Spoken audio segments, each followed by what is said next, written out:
We are about to embark upon a series of strange and exciting, dangerous adventures. Adventures that will lead us to all parts of the world.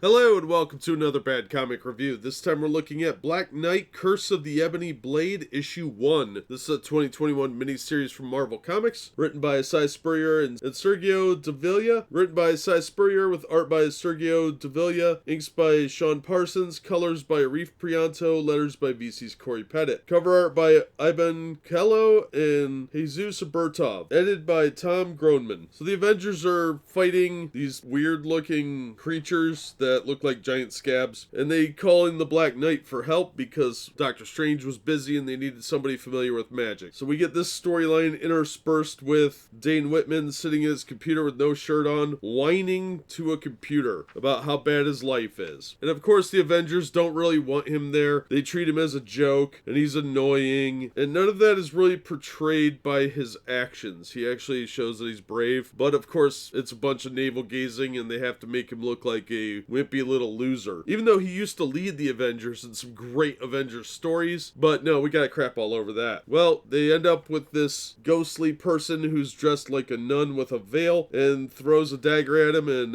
yeah, it doesn't end well for Dane. And of course there is a woman named Jax who is going to interview him, and she's a strong independent person of color that don't need no man, and she just noses around, does whatever she wants in his keep, and then touches his sword and gets flashbacks. Of course, that makes her super powerful and important to the story because we have to focus on the side character more than the hero. So they're really minimizing Dane Whitman's role as the Black Knight as a hero, even though he's got the Ebony Blade, which is supposed to be an evil magic item. It's kind of the antithesis to Mjolnir in this story, which is kind of dumb. But they really make Dane look like a sad sack loser, and he's going to need this powerful, independent woman who is smarter than he is, no doubt, to validate him and probably replace him by the end of the story. This was really stupid, and it's a big spit in the face to the character of Dane Whitman as he's been portrayed for 20-some years, where he's a very strong, courageous person, and they turned him into a joke. This was an insulting book to the character of the Black Knight and all he had to overcome to become a hero, and he led the Avengers, and they portray him as the idiot the Avengers all hate. The way people talk is really obnoxious as well, and you could use Valley Girl voice for pretty much anything he says, and it's really, really obnoxious. So like at the end of the book, he's like, I have questions. It's really, really obnoxious. Everything about this book was annoying, especially the way they treated Dane. Like he was just some loser, and it's pathetic. I don't want to read a book about a loser. This guy's a hero. He always has been a hero, and he should always be portrayed as a hero. But this is a continuing problem in Marvel Comics. He tries to get the Avengers to hang out with him, and they're all like, oh no, got plans. It's insulting. This was a complete trash fire. The art was not bad overall. I thought most of it was pretty decent, but I didn't like the cover. I thought that was boring. But the portrayal of Whitman and the shocking, horrific things they do to him in this was beyond the pale. I'm appalled. Yet another garbage Marvel book where they have to deconstruct the hero and tear them down for no reason other than to crap on the fans, I think. So this is a garbage fire. Don't waste your money on it. It's $4 you're not going to get back, and if you like the Black Knight, you're going to hate this book. So I'm absolutely not going to recommend it. This is just more Marvel trash, more political agenda garbage that they're churning out. Another floater in the toilet for Marvel. That'll do it for this one. Thank you so much for listening and supporting the channel. If you enjoyed the video, please hit the like button and don't forget to subscribe so you don't miss future reviews. If you'd like to help the channel out in other ways, links to my Patreon, Streamlabs, and Teespring store are in the description. And as always, we hope to see you on the next one.